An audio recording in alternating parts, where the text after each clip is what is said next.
Toujours avec la révision et pour la diffraction et les interférences. Aujourd'hui, on va voir en premier lieu la diffraction et un exercice d'application. Alors, on a un faisceau laser de lumière d'une longueur d'onde lambda. On a un écran dont on voit qu'il y a une tâche principale au milieu, il y a des tâches secondaires en haut et en bas. Une largeur L et L sur 2 et L sur 2. C'est-à-dire pour les trois tâches, on a L sur 2 plus L sur 2, ça va donner 2L. On va garder ça en mémoire. Alors l'angle ici c'est θ. L'angle θ c'est la longueur d'onde divisée par la largeur de la fente, exprimée en radians. Alors premier exercice, on souhaite déterminer la taille des mailles carrées de côté A d'une grille métallique. Pour cela, on éclaire à l'aide d'un laser de longueur d'onde lambda égale à 650 nanomètres. Le laser est placé à une distance d égale à 40 cm de la grille. La distance entre la grille et l'écran est d égale à 2,0 m. Vous avez le schéma représentant l'expérience. En exploitant la photo ci-contre, déterminer le plus précisément possible la largeur L de la tâche centrale de diffraction. Si on doit voir le premier schéma, pour les trois tâches ici, c'est 2L.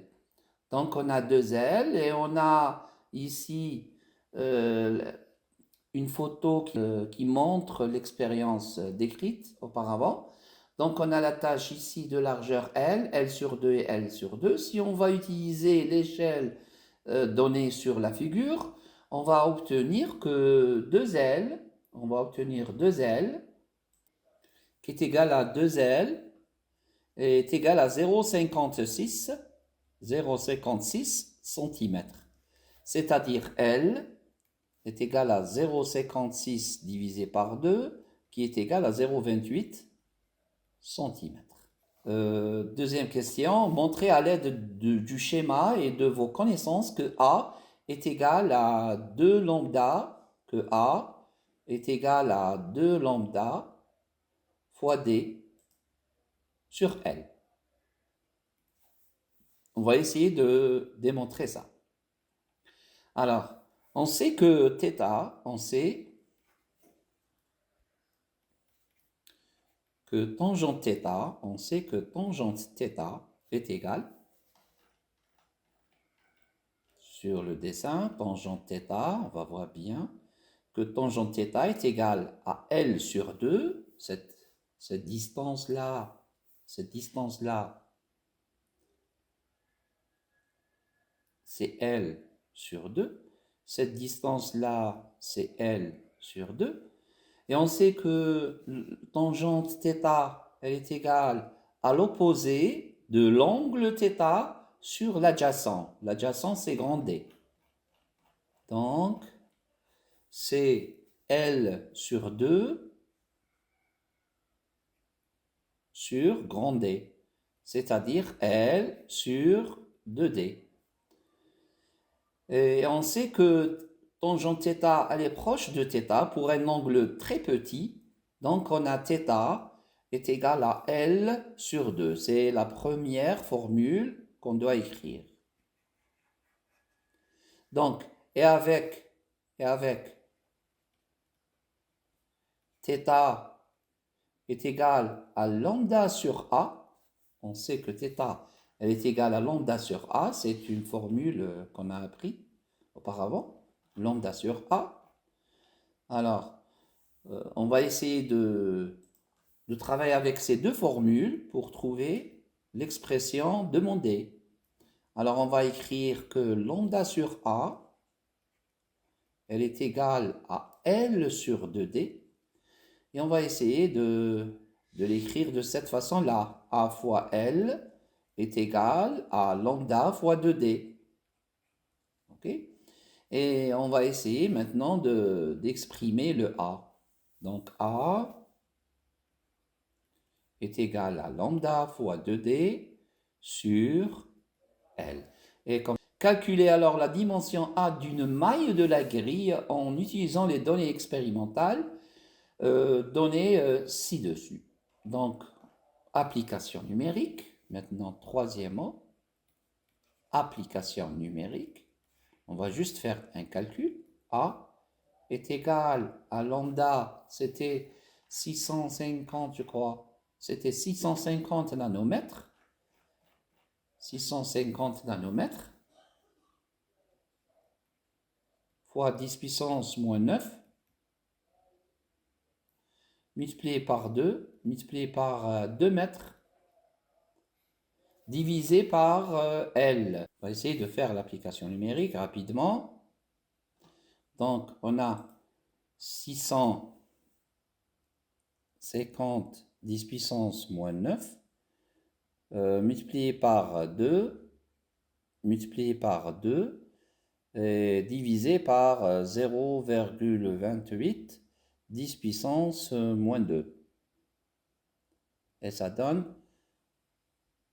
9,3 10 puissance, ça donne 9,3 10 puissance moins 4.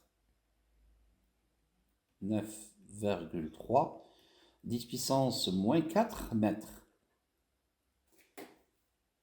C'est-à-dire 0 A est égal à 0,93 10 puissance moins 3 mètres, qui est égal à 0,93 millimètres.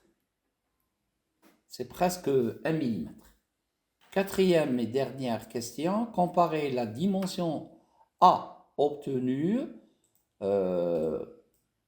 avec les dimensions de la photographie de la grille ci-contre. Si on doit voir ici, si je dois faire agrandir encore et encore, on voit bien que la maille, c'est presque, elle a 1 millimètre d'épaisseur ou bien de largeur. 1 millimètre de largeur. Donc, quatrièmement,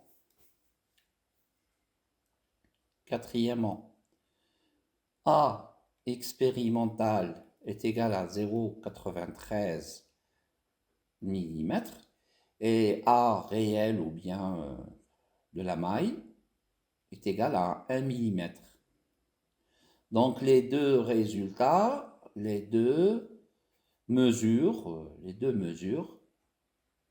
sont cohérentes.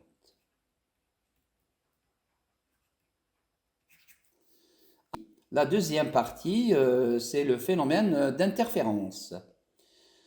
Donc le phénomène d'interférence, on aura besoin maintenant d'une plaque opaque, là où il y a deux petits trous, et espacés d'une distance E, et l'écran il est loin d'une distance D est égale à 2,6 mètres, on va voir des franges. Alors les franges lumineuses et obscures, lumineuses et obscures, de même taille. Donc l'interfrange, c'est la distance entre deux franges de même type. Un laser rouge de longueur d'onde lambda égale à 633 nanomètres éclaire des deux petits trous espacés d'un écartement E. On se place au point M. Définir la différence de chemin optique delta, reproduire le schéma et la représenter ci-dessus. On va essayer de représenter les deux rayons issus de S1 et de S2, comme ça. C'est pas aussi précis. J'ai pas la main ici avec cette. Ok.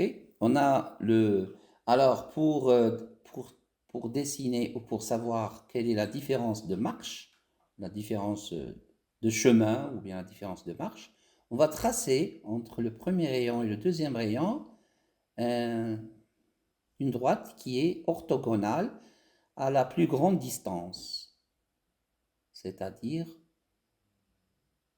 la voici, à peu près. Alors, si on a ici un angle droit, ici on a un angle droit, alors cette différence, donc on a D1,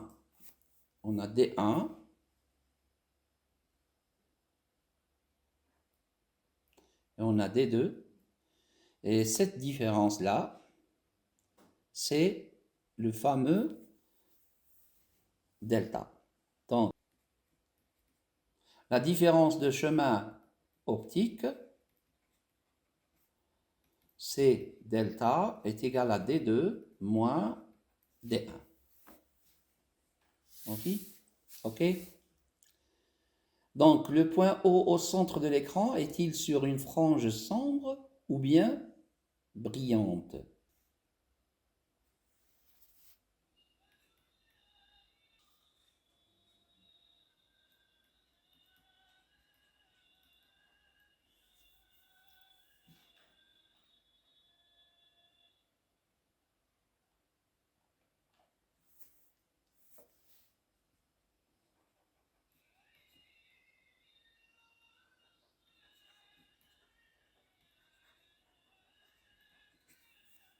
Donc, deuxième question, on établit que la différence de chemin optique s'écrit de la façon suivante. Donc, deuxième question, on établit que la différence de chemin optique s'écrit delta est égal à E fois X sur D, où X étant l'abscisse du point M. Rappelez à quelles conditions on observe le premier maximum d'amplitude. La frange centrale est à x égale 0. Donc on veut savoir quelle est la deuxième frange lumineuse juste après. Donc une frange lumineuse, elle doit satisfaire la condition, donc frange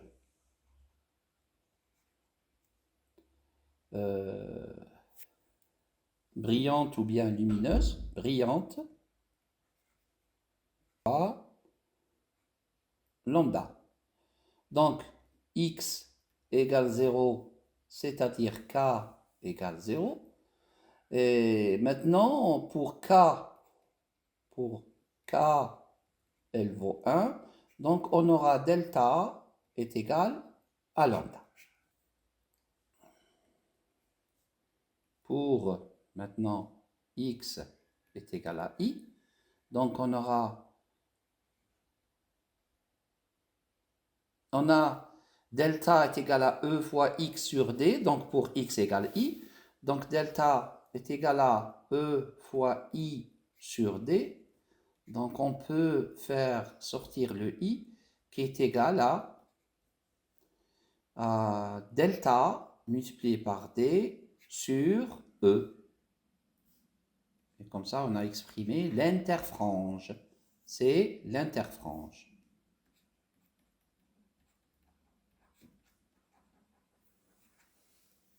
Quatrième et dernière question, on déduire l'écartement E entre les deux trous pour un interfrange de 3,4 mm mesuré sur l'écran. Donc on mesure ici la distance, cette distance-là, si on doit la mesurer, et on trouve une distance de 3,4 mm, elle vaut 3,4 mm.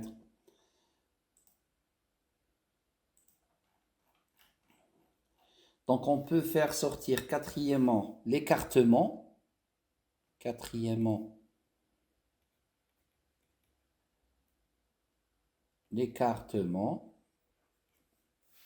Donc E est égal à delta multiplié par D sur I. On a E est égal à 633 nanomètres, c'est-à-dire 10 puissance moins 9 mètres. Pour le D, c'est 2,6 mètres. Et pour l'interfrange, c'était 3,4 mm. C'est 3,4, 10,3 mètres. On va faire une application numérique. Maintenant, on va essayer de calculer. Donc, on a 6, ou bien 633 10 puissance moins 9 multiplié par 2,6 divisé par 3,4 10 puissance moins 3. Et ça donne 4,84 10 moins 4. 4,84